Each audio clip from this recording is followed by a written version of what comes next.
E aí galera, Daniel Witt na área. Vamos falar sobre remoto, valendo? E aí, como é que vocês estão? Está passando por um período aí difícil e aí nesse vídeo aqui tem um link para um material que eu estou montando sobre trabalho, né? E aí eu falo sobre produtividade, falo sobre o trabalhar remoto, o trabalho colaborativo e tal. É um livro que eu vou lançar mais à frente, mas eu optei por dar uma acelerada na escrita dele por outras publicações que eu tive que fazer dentro das empresas e tal. E estou disponibilizando uma boa parte dele de forma gratuita, né?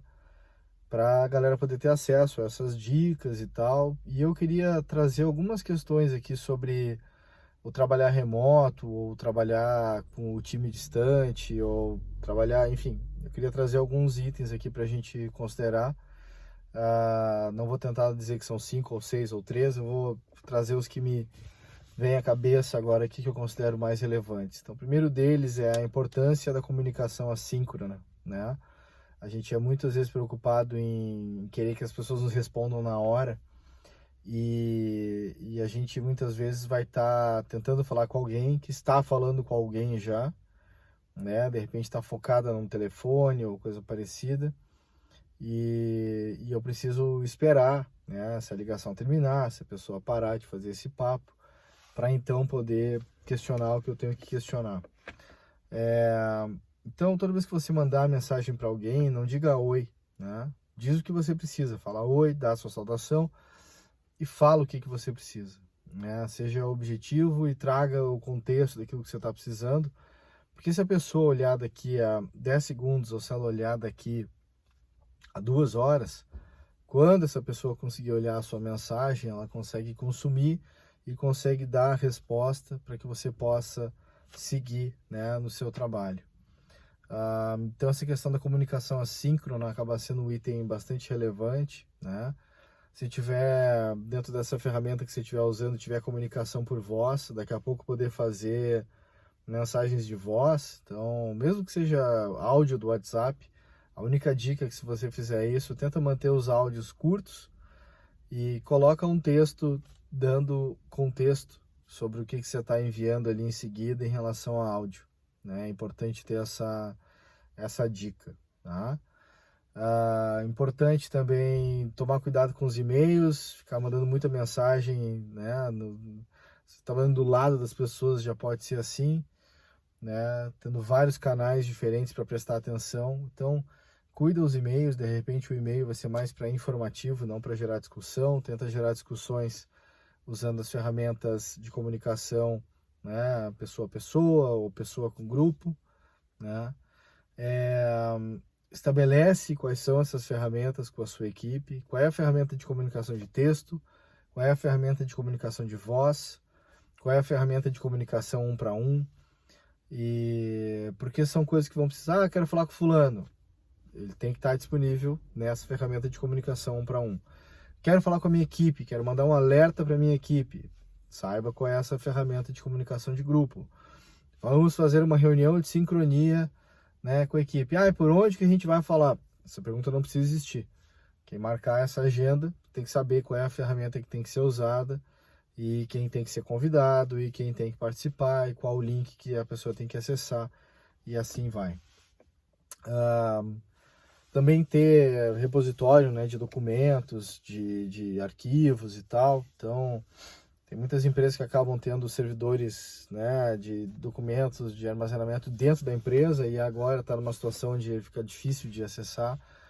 Então, se você tem acesso aí a ferramentas tipo Dropbox e outras histórias dessas aí, Google Drive, enfim, você pode ter esse compartilhamento de arquivos entre a equipe, fácil para todo mundo acessar, né? Melhor ainda se é alguma ferramenta que permite a colaboração online, que é mais fácil ainda das pessoas poderem colaborar e compartilhar conhecimento, né? Então vai muito em cima dessa estrutura, assim.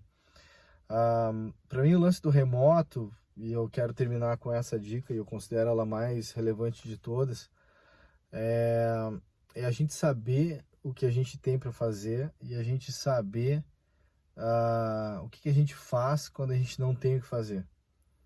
O que eu quero dizer com isso? tenta ter consciência sobre qual é a próxima atividade que você tem que trabalhar. E de repente você ia começar a trabalhar num dia de manhã, e você tem uma dúvida, você vai lá e pega um café, depois vai na mesa da outra pessoa e troca uma ideia com ela. Talvez esse momento não exista, porque a outra pessoa vai estar numa outra reunião que ela já agendou. Então, tenta se organizar no dia anterior, né? Ou quando você vê que tá, vou terminar daqui a algum tempo minha atividade, já se organiza pensando qual é a próxima atividade e já tenta tirar as dúvidas, né? Os riscos que estão envolvidos aí com a sua atividade, para garantir que você está preparado para iniciar essa nova atividade. Isso é um item importantíssimo, né? A outra coisa é ter organizado com a equipe o que você faz quando você não tem o que fazer. E esse não tem o que fazer pode ser porque você está impedido, aguardando a resposta de alguém, ou pode ser porque você está lá realmente sem ter o que fazer, você terminou as atividades e tal, e aí você tem uma agenda mais à frente, mas agora você está aqui esperando. Então, o que você faz quando você não tem o que fazer? Então, ter clareza disso. Algumas equipes têm trabalhos de revisão, têm trabalhos de resolução de problemas antigos, né, de documentações que têm que ser criadas, de padronizações que têm que ser feitas. Então, deixe isso claro, porque daí a pessoa, quando não tiver o que fazer, ela sabe que ela pode puxar uma dessas atividades, né, podendo apoiar. Também é importante nessa ferramenta de grupo, de repente, você poder colocar lá, terminei a atividade, estou sem o que fazer, né? Por enquanto vou atuar na atividade X, mas qualquer demanda que exista aí de apoio, só me avisar, por exemplo, né? Então você consegue ter um suporte aí para acompanhar as pessoas. É importante a gente ter essa consciência muito do trabalho assíncrono, né? Tentar achar formas de colaborar com as pessoas sob demanda, né? Dentro do seu tempo. E eu considero que uma das questões para olhar para isso é pensar no seguinte, ó, como que a gente organiza o dia a dia da equipe? Qual é a rotina que existe? Existe algum tipo de check-in, né? Eu gosto muito de uma ferramenta chamada Basecamp, porque ela permite organizar lá a estrutura dos check-ins, do tipo, todo dia, 9 da manhã, pergunta para tais pessoas, tal a pergunta.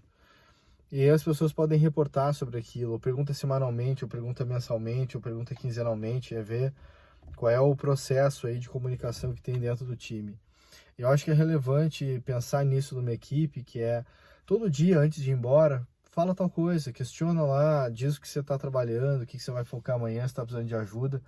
A gente poder ter uma estratégia aí para ver como que a gente se apoia, como que a gente se organiza como equipe, como que a gente se ajuda nesse dia a dia. Tá? Para mim é a grande dica aí do que a gente tem para trabalhar, né? E pensar como que a gente se apoia, estando presente numa situação de equipe. Beleza? Então, eu quero dizer para vocês é isso, o remoto é legal e vai ser muito interessante se as práticas que vocês adquirirem trabalhando remoto, vocês possam levar isso depois para o dia a dia. Respeitar o tempo do outro, não interromper toda hora, deixar as pessoas trabalharem de forma mais contínua, se preparar para fazer uma atividade, fazer as perguntas antes, estar preparado para iniciar um trabalho novo e assim vai. São detalhes, mas eles ajudam bastante a gente para poder ter essa operação trabalhando a hora que a gente quer, de onde a gente quer e por aí vai. É uma preparação, é um trabalho de organização principalmente. Beleza? Valeu, até mais!